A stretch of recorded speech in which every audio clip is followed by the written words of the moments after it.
Hello fashion lovers, welcome back to my channel. Okay, and we'll be making this beautiful free gown. All right, this is a line with gathers. Yes, it is sleeveless. Okay, it has a scoop neck at the back. All right, so this is my calculation. Yes, so it is a line. Basically what I need more is my bust and shoulder measurement and gown length. The hip and waist is just to checkmate it, after drawing it, you check if the hip and bust will enter, all right, fitting properly. That is what every other calculation is for. But basically, my bust and shoulder gown length is the most important. Gown length, I did -8 because of the gathers. Your gathers can be longer depending. All right, so first thing first, you fold. What do you fold? Now, we need to determine what to fold. It's a line. Okay, so let's do the calculation. All right. So, my hip, after dividing by 4, it is 10. All right. After divided by 4, we had 10. Now, what you do if you have such, you add 6. Minimum of 6. You can go for 8 or 10, depending on how wide you want it to be. 10 at most. All right, 10 go, it will be so wide, so 6 is okay when you're going for this kind of dress, not too big, not too bogus. It just fits in. All right, so at the end I have 16, so I am folding this fabric, this pattern, to 15. All right, 16, sorry. Okay, here we go, guys. 16. All right, so I will mark 16. Now, this paper, brown paper, is more than 16. All right, that folded, I think this is about 20. Okay, so but I folded is more than what I want. I'm going for 16, so I'll just fold, take out the excesses. Okay, then once I marked it, I will equally mark it at the down. Then use rule, secure it. Now, the relevance of this 16 is to know where your fabric is ending. Know when to what to fold, not to fold excess. You get me? Now, I have 16. This is paper, all right? What is left is not much. If it is fabric, I'll have to adjust it to 16. So, I have marked out the area I will be using, which is 16 inches, all right? I've secured it. After doing that, the next thing is our shoulder. All right, our shoulder. We need to mark the shoulder aspect of it. Now, my shoulder is 18. Okay, divided by 2, 16 divided by 2 gives us 8. Now, armhole depth, I'm going for 7.5. I like using 7.5 because I can always dip in the armhole at any time. All right, so my half length, it is 17, and my gown length, remember, according to the calculation, 38 minus 8 gives us 30. All right, now there will be sewing allowance and all the rest of them. I think I'll go with 1.5 sewing allowance, so I'm marking 30, 1.5. That is what I'm marking right now, 31.5, my sewing allowance. Then I'll take my rule and connect. Now, this particular gown is one of the easiest, gown to make. All right, then I will equally mark my waist, know where my waist measurement is. All right, then my bust. All right, then the next is my shoulder. I need to connect it back, to the shoulder properly. Use rule and connect my shoulder back. Okay, now this is it. What next? Let's just write down what it means. B is our bust, our waist, and gown length. Okay, now having gotten our basics out, the next is to mark our measurement. The bust, according to our calculation, plus sewing allowance is 10. Are you getting me? Once you mark that 10, you get your long rule and connect. All right. Now, we need to mark our roundness, our armhole. Curve your armhole. You can see what I did. Get your long rule. Connect from the bust. Slant it. You can see. That is A line. A line, all right. Slant it down. Then for my neck width, I'm going for 4 inches. There is no zip on this dress. No zip. No button. We just have scoop neck and there's a rope at the back too. So 4 by 4 is okay for me. Right, 4 by 4 is okay for me for the front. For the back, I'll go more deeper anyway, but first the front. Then secondly, shoulder slant. You already know definitely you have to slant your shoulder by 1 inches. Okay,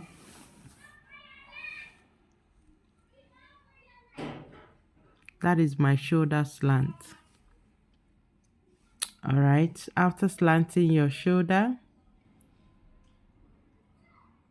we work on the neck. Okay, now I went for 4. I'll use my French curve and connect it properly.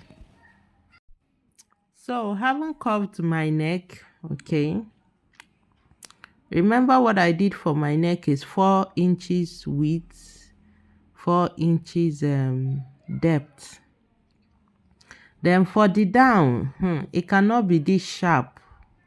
You have to use French curve, you know, to curve it. It cannot be this sharp.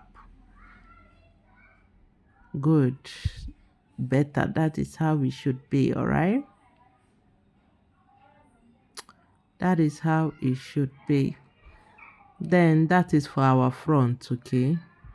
What next? I'll just place my tape. Use your hip measurement. Place it. Now, the hip is 10.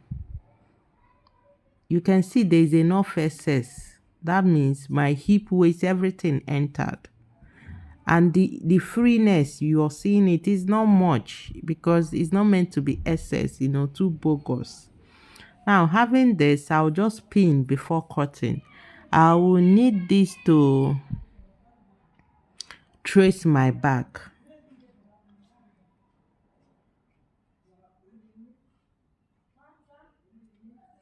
I'll need it to trace my back.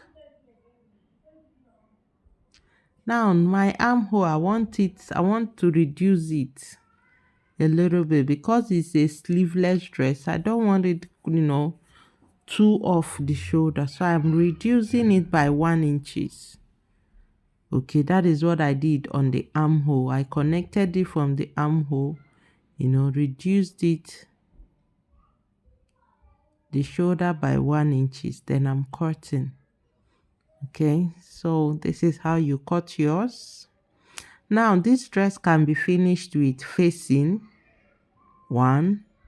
Another way of finishing this is bias and lining. You know, some will prefer lining, some will prefer bias, some will prefer facing. Now it depends on the fabric you're using to make this, but majority of the fabrics facing will go in well.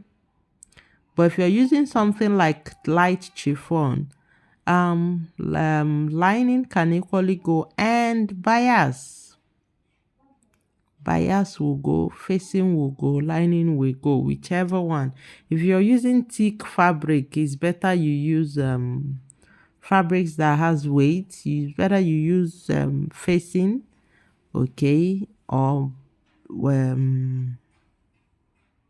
bias. These are the two.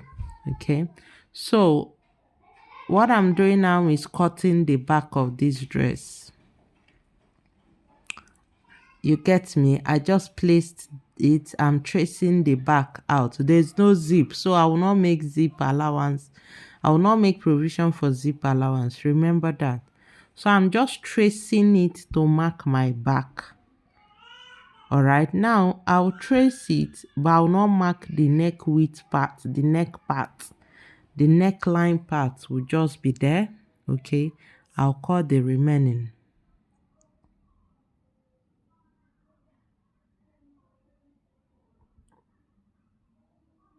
Good. So my front and back is ready.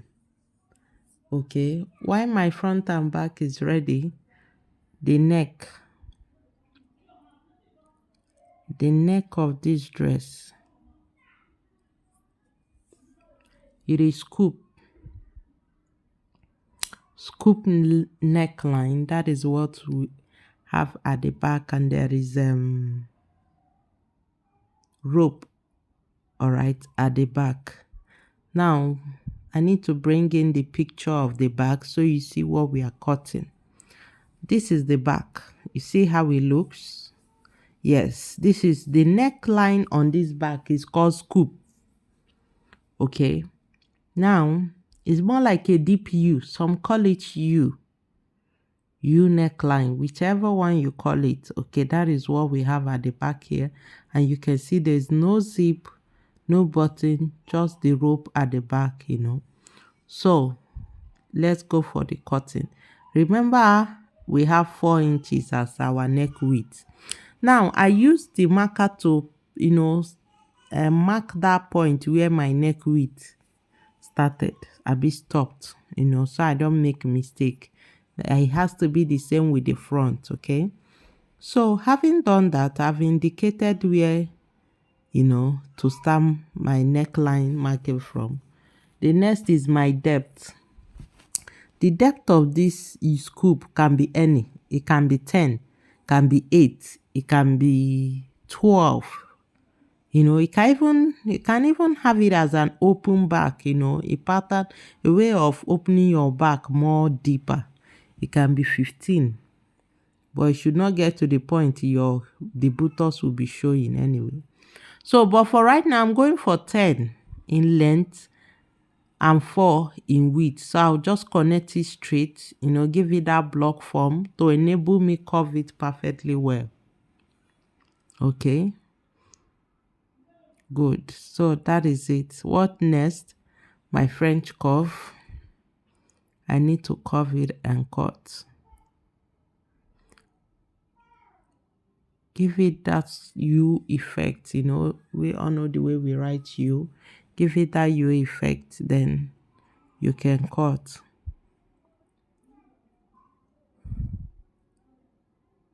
So that is it. The next is to use my tape and cut, my scissors, sorry, cut out my neck design.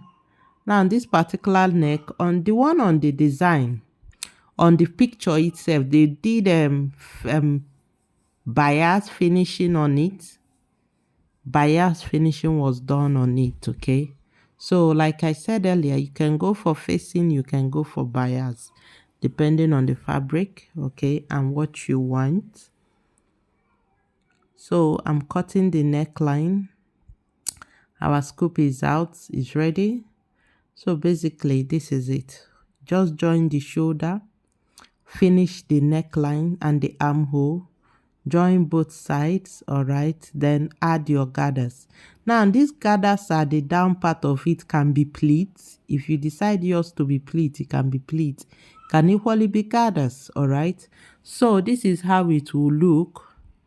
Okay, when you join, you get your gathers, add to the down, and it will come out this way.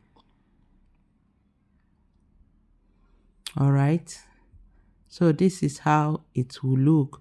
So guys, remember, if you have not subscribed to my channel, please do subscribe, and remember there will be a rope at the back neck line. All right, remember there will be rope. So this is it. Okay, give this video a thumbs up, subscribe guys, and for those interested in my online class, please, on the description section you see WhatsApp link. Join, let's learn.